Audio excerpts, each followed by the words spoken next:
We all know Stan Lee's cameos in the Marvel movies, but before he appeared on screen, Stan was making cameos in his comics too. In this video, we're going to tell you about the top 5 Stan Lee cameos in comics. Stan hoodwinks Spidey. You can always trust Stan the man to keep the publisher's interest in mind above almost everything else, and there's no better example of that than within the pages of Stan Lee Meets Spider-Man issue 1. In this unsurprisingly fourth wall breaking one-shot comic, we bear witness to how the king of cameos keeps the House of Ideas IPs in line. It all starts during one quiet evening inside Stan's supposed kitchen. As one would expect, he praises himself for being a great cook as he is a comic book writer. We're honestly not sure if it's a brag or a form of self-deprecation. What we're certain of is that Stan has to wear his trademark shades inside his own home at night when baking pastries, and the fact that his culinary exploits are ruined when none other than Spider-Man arrives to see him. The web slinger asks Stan if he can have a minute of his time to talk about something important, and you'd think that Stan would be more than happy to hear out one of the characters who put his name on the map, but you'd be dead wrong. Still, Stan reluctantly agrees to Spidey's request and kicks out some Bing Crosby tunes inside his living room. He even tries to stall Pete from saying his piece as much as he can, but there's no stopping Marvel's top earner from getting something off his chest. We find out that Spidey is having a real crisis right now as he asks Stan why it's always him who has to deal with tragedy after tragedy just to sell some books. The point is, Spidey just wants to lead a normal life. While Stan the man might be one charismatic guy, but compassion is definitely not one of his strong suits, as he pretty much tells the wall crawler something along the lines of,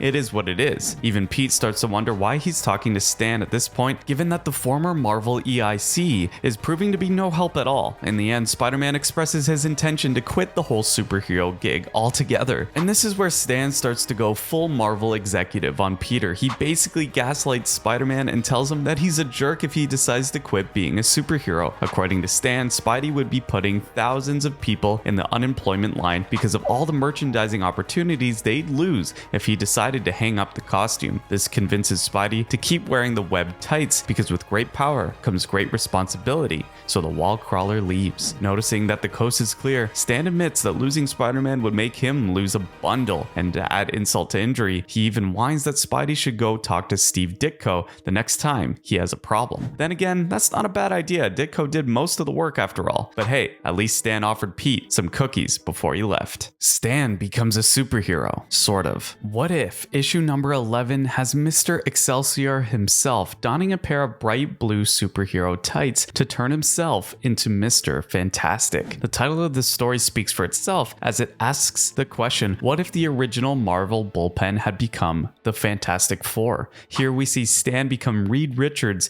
while the fabulous Flo Steinberg turns into Sue Storm. Sol Brodsky, Marvel's then VP and Stan's real-life sidekick, guises as the Human Torch, and unsurprisingly, Jack Kirby draws himself as the Thing. Well, Stan's stint as a bona fide superhero goes as well as you'd expect, and pretty on brand for Reed Richards' Silver Age characterization to boot. Story-wise, it's as meta as it gets. According to this tale, Marvel's Fantastic Four comics are actually based on the exploits of Stan, Flo, Sol, and Jack after they got hit with cosmic rays and became the real world's Fantastic Four. In all honesty, it's a fun little one-shot that sees Stan and the superpowered Marvel bullpen fighting and eventually teaming up with Namor, aka the Submariner, and they even stop a Skrull invasion from happening. But hands down, the most surprising thing about this particular issue is the fact that Stan let Jack Kirby rightfully take both writer and artist credits on this one. Still, the Stan Lee Presents masthead is still right there on the first page splash, as it was standard practice for Marvel Comics up until the mid-2000s. The Marvel Method. Perhaps one of the most famous, if not infamous, comic book cameos you'll find of Stan Lee happens within the pages of The Amazing Spider-Man's first ever annual. Now, it goes without saying that this particular book is an absolute classic. We'd even go as far as to say it was well ahead of its time. That's because not only does this annual feature the very first appearance of the Sinister Six, but it also treats us readers to some of Steve Ditko's timeless superhero art. The wall crawler tussled with the likes of Doc Ock, Sandman, and the Vulture here, with each encounter just as eye-wateringly good as the last. We even get a pinup section from Steve and a whole Spidey dossier that talks about everything from how his web shooters work to his power levels. And then there's the last few pages of the book, which features a short story about how Stan Lee and Steve allegedly allegedly make Spider-Man comics. The first page splash alone was without a doubt something that kids way back in the 60s thought was fun. The image contrasted Stan supposedly doing all the hard work, coming up with new stories to publish, while Steve slept like a bum and had a couple of daddy longlegs draw the issue for him. To be fair, there's a 2-page story attached to this image where we get some more honest look of how Stan and Steve made the books, which is pretty much elaborates on the whole Marvel method way of comic book making. Specifically, Stan gets an idea and tells Steve to put it on paper. Steve then crunches it and does all the work while Stan bears down on him about deadlines. Steve ultimately finishes whatever issue he's working on, which then opens him up for more ideas from Stan. That, guys, is called the Marvel method. Now, don't think for a second that we're hating on Stan here, but let's take our fanboy tinted glasses off for a second.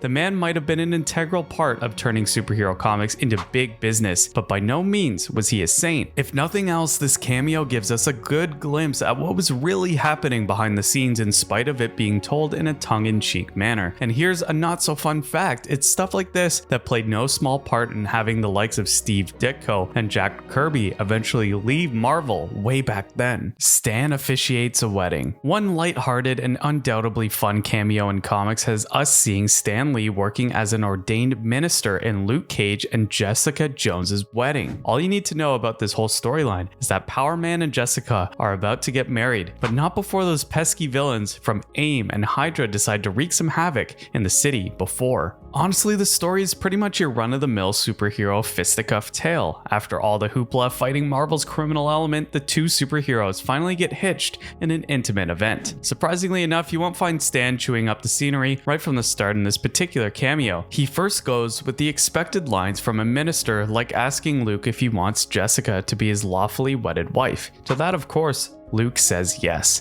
Then Stan asks Jessica if she's all good with having a hunk like Luke to be her hubby. She agrees and Stan declares them man and wife. But then Jessica cuts him off and she goes on to utter one of the most sincere and heartwarming speeches this side of Marvel Comics, as Jessica tells her soon-to-be husband how much of an inspiration he is to her. Granted, it's a long-winded monologue which culminates with Stan asking Jessica if she's all done by the time she's finished talking to Luke. It's a fun little scene that plays on Stan's tendency to be oblivious to the fact that he's arguably one of comics' most verbose scripters. And best of all, it's the kind of cameo that doesn't take away from the emotional depth of what's going on in this scene. Not surprised though, Stan is the cameo king after all, so he probably knows what he was doing here. The legendary funky Flashman. Seeing Stan Lee cameo within a Marvel comic is all par for the course, but having the man grace the pages of the so-called folks from across the street, DC Comics, is an absolute treat. On that note, meet the infamous Funky Flashman. Created by none other than the king himself, Jack Kirby, Funky is a parody of the real-life Stan Lee, who first cameoed within the pages of Mr. Miracle issue number 6. Of course, Jack didn't use Stan's real name here. After all, let's just say that Funky Flashman's portrayal wasn't as jovial or warm as what Stan's public image portrays. In this story, Funky is introduced as a sly, crafty swindler who basically assumed ownership of his former employee's estate and assets after their death. Wanting more riches and fame, Funky then coerced Mr. Miracle into becoming his manager and publicist. Funky then decided to steal Mr. Miracle's mother box, which then accidentally summoned Apocalypse's top enforcers, the Female Furies. The Savage Warriors then absolutely wrecked Funky's stolen estate, but not before he literally hurled his sidekick at them to distract the Furies. In the end, Funky survives, albeit much worse for wear, and we even get to see Jack throw some shade on the open secret that is Stan Lee. We mean Funky's hair, which is actually just a wig that he wears. We then find out that Funky became the publicist for the secret society of the supervillains in his next appearance. That stint didn't last long though. Ultimately, Funky Flashman would make sporadic appearances throughout DC Comics over the decades, mostly getting into some shady hijinks. As a bonus, Jack didn't just parody Stan here too. Remember that sidekick of his? Yeah, his name is House Roy, and he's based on none other than the famous real-life Stan Lee sidekick, Roy Thomas.